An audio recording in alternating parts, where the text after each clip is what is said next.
ஓம் ஸ்ரீ மகாபெரியவா சரணம். தெய்வத்தின் குரல் முதல் பாகம். தலைப்பு தேவதா மூர்த்திகள், அவதார புருஷர்கள். அத்தியாயம் 148. பராசக்தியே மகாலட்சுமி. ஆச்சாரியால் மகாலட்சுமியை துதிக்கிறபோது ஆகாசத்திலிருந்து அசரீரி கேட்டது. இந்த ஏழை பிராமண தம்பதி எத்தனையோ ஜென்மங்களாக பாவம் செய்தவர்கள். அதற்கு தண்டனைதான் தாரித்ரியம். பாவம் தொலைகிற காலம் வருகிற வரையில் இவர்களுக்கு சம்பத்தை தருவதற்கில்லை என்றது அசரீரி. உடனே ஆச்சாரியால், இவர்கள் ஜன்மாந்தரங்களாகச் செய்த பாவம் இப்போது இருப்பதை விட கூட அதிகமாக வேண்டுமானாலும் இருக்கட்டும். இத்தனை அன்போடு அகத்தில் இருந்த ஒரே பக்ஷமான நெல்லிக்கனியையும் எனக்கு இவள் போட்டிருக்கிறாளே, இந்த அன்பும் தியாகமும் எத்தனை புண்ணியமானவை! சாப்பாட்டுக்கே இல்லாத இவள் எனக்கு பிக்ஷை போட்ட பலன் எத்தனை பாவத்தையும் சாப்பிட்டு விடுமே என்றார். அம்மா மகாலட்சுமி, இவளுக்கு இருக்கிற மாதிரி உனக்கும் அன்பு நிறைய இருக்கிறதே, அதனால் ரொம்ப கண்டிப்போடு நியாயம் மட்டும் வழங்காமல் அன்பை காட்டி அனுக்கிரகம் பண்ணம்மா என்று லக்ஷ்மியை பிரார்த்தித்தார். லக்ஷ்மியிடம் அவர் ஏழை பிராமண ஸ்திரீக்காக முறையிட்டதற்கு கனகதாரா ஸ்தவத்திலேயே உட்சான்று, அதாவது இன்டர்னல் எவிடன்ஸ் இருக்கிறது. தத்யாத் தயானுபவனோ என்கிற ஸ்லோகத்தில் இது வெளியாகிறது.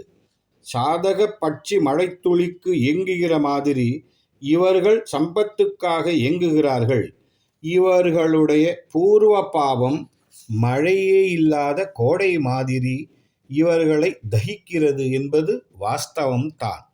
ஆனாலும் உன்னிடம் தயை என்கிற காற்று இருக்கிறதல்லவா, அந்த காற்றினால் உன் கட்டாட்ச மேகத்தை தள்ளிக்கொண்டு வந்து இவர்களுக்கு செல்வ மழையை பொழியம்மா என்கிறார் இந்த ஸ்லோகத்தில்.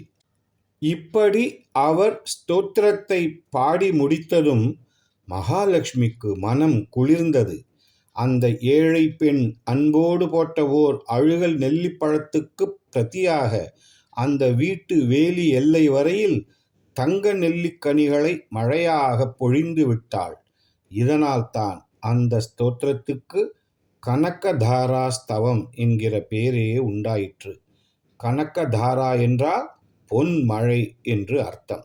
ஸ்தவம் என்றாலும் ஸ்துதி என்றாலும் ஒன்றே தான். ஆச்சாரியால் முதலாகச் செய்த ஸ்துதி இதுதான் என்பது இதற்கு ஒரு விசேஷமான பெருமை. ஆச்சாரியாளுடைய அன்பு, பிராமண பத்தினியின் அன்பு, மகாலட்சுமியின் அன்பு எல்லாம் இதில் சேர்ந்திருக்கின்றன. அதனால் இதை பாராயணம் செய்கிறவர்களுக்கும் துர்பிக்ஷங்கள் நீங்கி தர்ம நியாயமாக காலக்ஷேபம் நடத்துவதற்கு குறைவில்லாதபடி சம்பத்து கிடைக்கும். ஆச்சாரியால் எல்லாம் ஒன்றே என்று சொன்னவர் முடிவில் ஜீவனுக்கும் ஈஸ்வரனுக்குமே பேதமில்லை என்றவர். அதனால் அவருக்கு தெய்வங்களிடையே பேத புத்தியே கிடையாது. எல்லா தெய்வங்களும் ஒரே பராசக்தியின் ரூபங்கள் தாம் என்று அவர் எப்போதும் வலியுறுத்துவார். அம்மாதிரி ஒரு ஸ்லோகம் இந்த ஸ்தோத்திரத்திலும் இருக்கிறது. கீர்தேவ தேதி என்று ஆரம்பிக்கும் கருட கொடியோனான மகாவிஷ்ணுவின் பத்னி என்று சொல்லப்படுகிற நீயே தான் வாக்தேவியான சரஸ்வதியாகவும், தாவர வளத்தை தருகிற சாக்கம்பரியாகவும், சந்திர மௌலீஸ்வரனின் பத்னியான பார்வதியாகவும் இருக்கிறாய். 3 லோகங்களும் குருவாக ஒரு பரமாத்மா இருக்கிறது. அதன் சக்தியே நீ. இருவருமாகச் சேர்ந்து உலக சிருஷ்டி பரிபாலனம், சம்ஹாரம் என்கிற விளையாட்டை விளையாடிக் கொண்டிருக்கிறீர்கள் என்கிறார். பராசக்தியான காமாட்சியும் காஞ்சி மண்டலத்தில் இதே மாதிரியாக பொன்மழை பொழிந்து மகாலட்சுமிக்கும் தனக்கும் அபேதத்தை காட்டியிருக்கிறாள். ஓம் ஸ்ரீ மகாபெரியவா சரணம். ஜெய ஜெய சங்கர ஹர ஹர சங்கர.